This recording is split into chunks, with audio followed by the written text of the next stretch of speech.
Alright guys, I'm here with a bit of information for Dragon Ball Legends. So I uploaded a video last night talking about the hint we received that concerned the next sparking unit that would come to the game.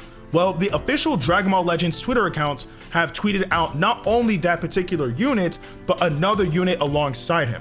So of course, the hinted unit is none other than Super 17, and the next unit we will be receiving is a base form Goku GT. So once again, we got these from the official Dragon Ball Legends Twitter accounts, which means that we have gameplay. So let's take a look. Well, Goku, do you want to taste the power of the ultimate android?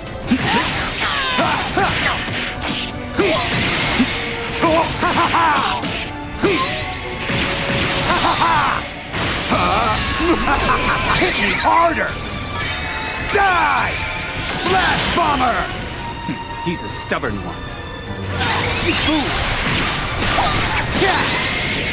Prepare to die! Electro Eclipse Bomb!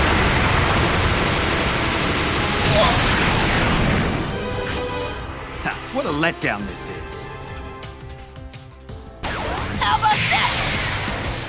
Hey, I'm small, but I'm strong.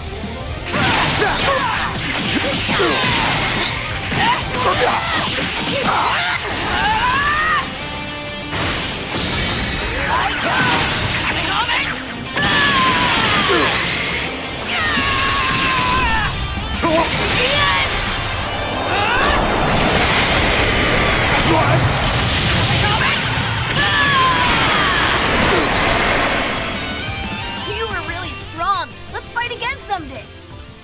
So now that we've seen the gameplay, let's break it down. So starting off with Super 17, it says, Super 17 is coming. Super 17's special skill, Energy Absorption, not only absorbs Ki Blast attacks, but heals, buffs damage, reduces enemy ki, and more. His ultimate art, Shocking Death Ball, deals massive damage and paralyzes the entire enemy team. Now, this is actually kind of interesting because I was having this discussion earlier today about whether or not 17 would have the energy absorption ability. And it's good that he does, but I also wanted it to be not just him absorbing ki and then that's it. I wanted him to be able to absorb the ki and then be able to utilize it in some sort of buff, as in, you know, his Strike Arts gets buffed or his Ki Blast gets buffed or whatever the case may be. And that actually seems to be the case. So I'm really glad that they gave him that particular perk, because if I'm not mistaken, the only characters that actually absorb ki are, I know, 19 and Dr. Gero when they switch in, and I believe one other character. I don't remember if it was Boo or not. Well, I believe Boo Han. I don't remember which one it was. But to have Super 17 to have this ability is nice, because at the very least, if somebody throws out a Ki Blast, you're guaranteed to get not only you're getting buffs. Like, I think that's the most important thing. Now, Shocking Death Ball. It deals massive damage, which, as it should, it's an ultimate arts card, and if it didn't, I'd be surprised.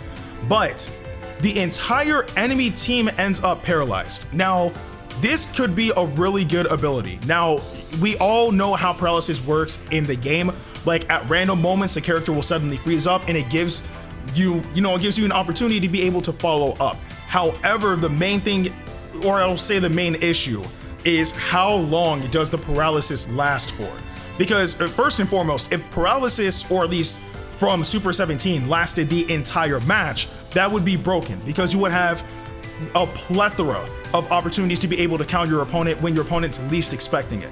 So I highly doubt that it's going to last the entire battle. That would be broken. But I'm hoping that it lasts for a substantial amount of time, especially seeing that it's not just affecting the person on the field, but the entire team.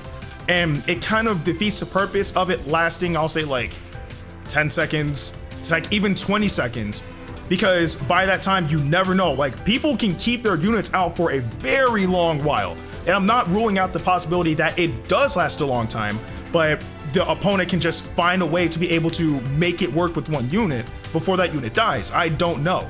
But I don't want it to be an ability where it doesn't serve a real purpose. So I'm hoping that if you land the move, then it actually lasts for a decent amount of time. Or at the very least, it lasts, like, for example, you'll have the unit in, or the main unit in, they get paralyzed, then they stay in for however long. then paralysis goes away. But then when they swap in the next unit, then they're paralyzed by default, and then their timer for their paralysis starts. And then the final unit, same thing until all of them have paralysis cured. So I don't know how this is gonna work, but it's gonna be interesting to see how that plays out. Because if it plays out like that, then that makes a lot more sense. But if not, then I find it to be a somewhat, well, not useless, but not necessarily a viable ability. But regardless of all of that, the ultimate art move is still going to deal a lot of damage. So it's either a win-win or a win-loss, but still not too bad. Now moving on to Goku GT. It says Goku GT is coming. Goku's main ability destroys his enemy's hand and draws his ultimate arts, Dragon Fist. Dragon Fist deals massive damage and gives Goku the ability to nullify enemy, restore health when it reaches 0 effect, and more. So first and foremost, I am so glad that we finally have a Goku in the game that does Dragon Fist. Now, I've been saying it for a while that when we got the Super Saiyan 3 Gokus, we should have gotten one that used Dragon Fist because, I mean, he did it against Tarudagarn. Granted, I mean, if we end up getting Tapion in the game, then we might end up getting that Super Saiyan 3 Goku, but I digress. I'm just happy that we finally have a Goku that does Dragon Fist, so we no longer have to watch it in a summon animation. But anyway, the fact is, when he draws his ultimate art card, you're able to destroy your enemy's hand and you still get, obviously, the card to land Dragon Fist. And when you deal Dragon Fist, not only do you deal insane damage, but you nullify endurance, which means characters like Zamasu, characters like Green Vegeta, etc. I'm pretty sure you guys understand at this point. Or even full power Frieza. When they get hit by that, and if they're close to death, they're gone. That's it. So it's good that he has that ability. Especially, I would personally say, it's good that he has the destroy enemy hand ability while he uses that, because it gives your opponent even less of a foothold to be able to do anything. So for example, let's say that you have 3 cards and you pull out, use your main ability, you get your ultimate art card, right? You already destroyed your opponent's hand. You can bait them to try to vanish somehow, some way, and then be able to lead up accordingly. Because at that point, they'll probably get maybe 1, if they're lucky, 2 cards, or depending on how fast their card draw speed is. But you could easily use that main ability and then try to find a way to land that move because you have a solid window, because you know for a fact that your opponent has nothing in their hand. So they can't even do anything apart from tap, Ki Blast, tackle, or tap attack. That's all they really have. So I genuinely think this is actually a pretty solid perk. And again, God forbid, like, it comes to, this Goku against Zamasu or full power Frieza or any other unit that can withstand death at least once, because this Goku's looking like he's gonna put in some work. I mean, I know you guys saw those helicopter kicks. What? They were looking clean. It reminds me of how Super Saiyan 2 Teen Gohan used to fight in the earlier Dragon Ball games as opposed to now, but I digress.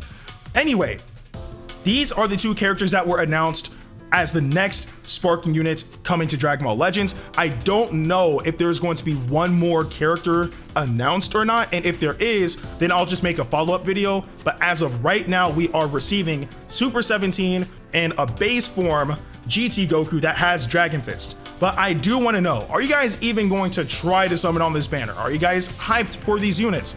Let me know in the comment section below. But with that being said, I'm Ndukauba, like, share, and subscribe, and I'll see you guys in the next video.